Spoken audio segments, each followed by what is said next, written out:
In today's video, we will be telling you all about the new nuclear thermal rocket that the Pentagon has announced.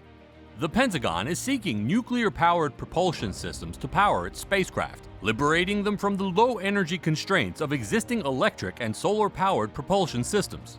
What is the new thermal rocket Pentagon announced? How is the rocket useful? Stay tuned to find out that and more. Traditional systems have mostly suited the needs of government space systems. Most satellites don't need to move much once they've reached their designated orbit. Propulsion systems are often used to modify satellite locations when they drift out of their designated orbits or to avoid collisions and move satellites to new orbits to continue their mission. On the other hand, future US military objectives may necessitate even more flexibility and power. According to a representative from the Department of Defense Innovation Unit, future US missions would require greater electrical power to change orbits, transfer objects to other orbits, and function beyond Earth's orbit. Furthermore, future propulsion technologies will be constrained by the diminishing size of many space systems due to improved capabilities of tiny satellites and CubeSats.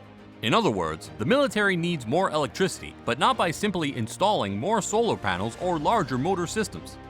Now, let's talk about the Pentagon and the history of the nuclear thermal rocket. As we all know, the Pentagon is in the United States Department of Defense's headquarters building. It is frequently used as a symbol for the Department of Defense and the United States military. Right across the Potomac River from Washington, D.C., the foundation was laid in September 1941 and the structure was finished in January 1943. The use of NTP with the nuclear engine for rocket vehicle application program was examined by NASA and the Atomic Energy Commission in 1961. NERVA would create propulsion by heating and expelling hydrogen from a nuclear reactor. According to NASA, a nuclear thermal rocket engine was to be used as the third and final stage of a chemical rocket. However, because of lack of money, NASA abandoned the promising mission. Project Orion, which began in the early 1960s, planned to launch a spaceship into orbit and beyond by detonating a series of nuclear bombs beneath it, a notion made practical by protecting the spacecraft and its crew with a massive graphite plate. The vessel was supposed to ride the shockwave into the sky on a pillar of sequential nuclear explosions, but this mission didn't proceed because the Partial Nuclear Test Ban Treaty of 1963 prohibited nuclear explosions above land and in space, thereby ending Project Orion. The Pentagon formed the Strategic Defense Initiative in the 80s to develop an air, ground, and space-based defense system to deter a nuclear strike. This necessitated the launch of enormous payloads into orbit. Timber Wind, for example, investigated the use of NTP to intercept intercontinental ballistic missiles. Timber Wind went out with the Cold War, as the Soviet Union ceased to be a significant threat and the need for a space-based defensive system faded. This brief history tells us that NTP is not a new concept, but the new project by the Pentagon is definitely an improved version of the same. Now, let's jump into the Pentagon's NTP program. In April 2021, the Defense Advanced Research Projects Agency of the Pentagon stated that it had commissioned General Atomics, Blue Origin, and Lockheed Martin to develop the demonstration rocket for agile cislunar operations, but more on that later in the video. This will be the first NTP system for spacecraft in the world. Cislunar space, or the space between Earth and the Moon, is substantially larger than the basic Earth orbit that satellites follow. A cislunar spacecraft would require both strong and efficient engines to optimize the ship's fuel-carrying capacity. NTP operates by injecting a liquid propellant like hydrogen into a functioning nuclear reactor core. The reactor creates heat by splitting the atoms in the uranium fuel. The heat then converts the hydrogen into a gas, which squirts at high pressure from the rocket exhaust nozzle, providing thrust. A nuclear rocket might also allow the use of fuel generated locally in other areas of the solar system, such as the Martian atmosphere.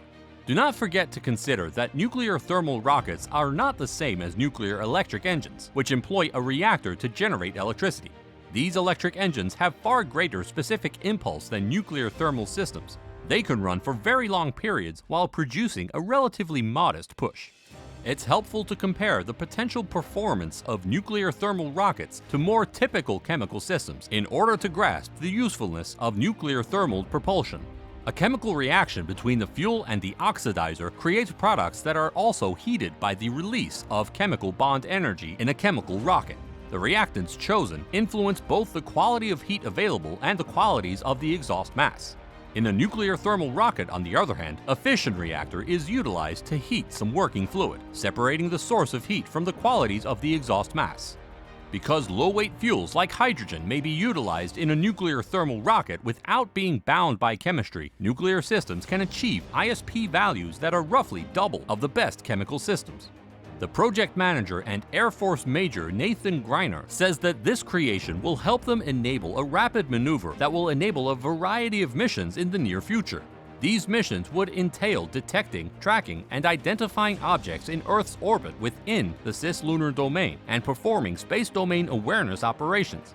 From air-to-air combat to campaigns, military operations are frequently determined by one side's ability to outmaneuver the other.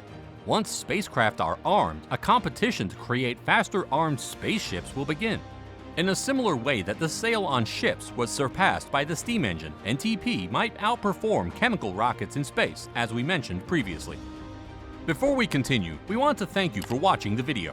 We would appreciate it if you could like the video and subscribe. For a chance to win our monthly shoutout giveaway, comment "I subbed" down below. Now, let's continue with Blue Origin and Lockheed Martin joining hands with the Pentagon. A trio of businesses has been given contracts by the Pentagon Research and Development Agency to create and demonstrate a nuclear-based propulsion system on a spaceship. Under the Draco program, General Atomics, Lockheed Martin, and Jeff Bezos' space firm Blue Origin obtained funding to continue with this project. With a $22.2 million contract, General Atomics will work on the basic design of a thermal nuclear reactor and the plan for a fuel or propulsion system in Track A. Blue Origin and Lockheed Martin will create spaceship concept designs in Track B, each receiving $2.5 million and $2.9 million respectively. While the defense behemoth is frequently focused on this sort of Pentagon work, Bezos' company, which is focused on a range of space projects, has received a new national security contract.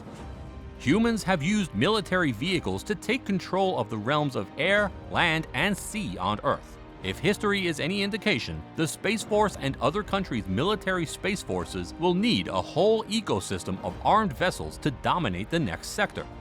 In 2025, a Draco-powered proof-of-concept spacecraft will be launched above the low Earth orbit, or so we hope. So, that's all for today's video. Let us know your thoughts in the comments below. And again, thank you for watching. We'll see you next time.